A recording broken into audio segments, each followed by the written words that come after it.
our special angles 0, 90, 180, and 270, and relating that to the exact trig ratios of sine, cos, and tan. So what we want to imagine is this as we rotate around our terminal arm becomes the radius of the circle.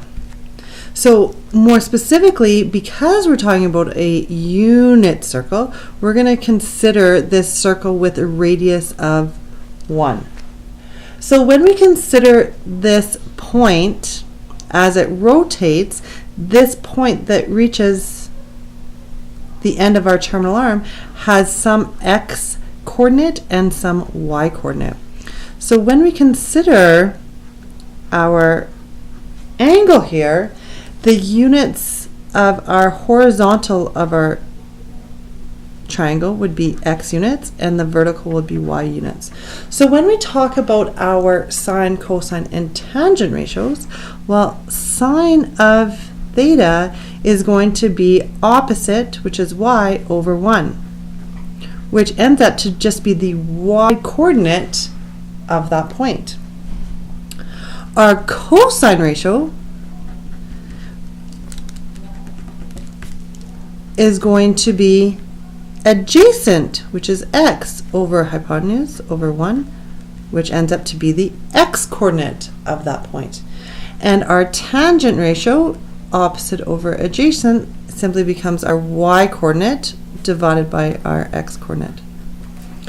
So as we move along this circle, what we want to imagine is at 0 degrees, what would this point be out here if the radius is 1? Well, this point would be 1, 0. And so if we wanted to talk about the sine ratio at 0 degrees, well, we just said our sine ratio is the y coordinate of so our sine ratio of A would be 0. Our cosine ratio is going to be the x coordinate, so our cosine ratio is going to be 1. And our tangent ratio is going to be y divided by x. So I'm going to take 0 divided by 1. Which gives me a value of 0. So moving on to our 90-degree mark, if I were to consider this point on my terminal arm with a radius of 1, this coordinate would be 0, 1. So again, if we are to talk about each of these sine ratios, my sine ratio of 90 degrees would be my y coordinate, which is 1. My cosine ratio would be my x coordinate, which is 0, and my tangent ratio would be y divided by x. Well, y divided by x would be 1 divided by 0, and anything divided by 0 we know is a undefined value. Moving on to 180 degrees, this point here would be a -1 now, 0. So our sine ratio is our y value, which would be 0.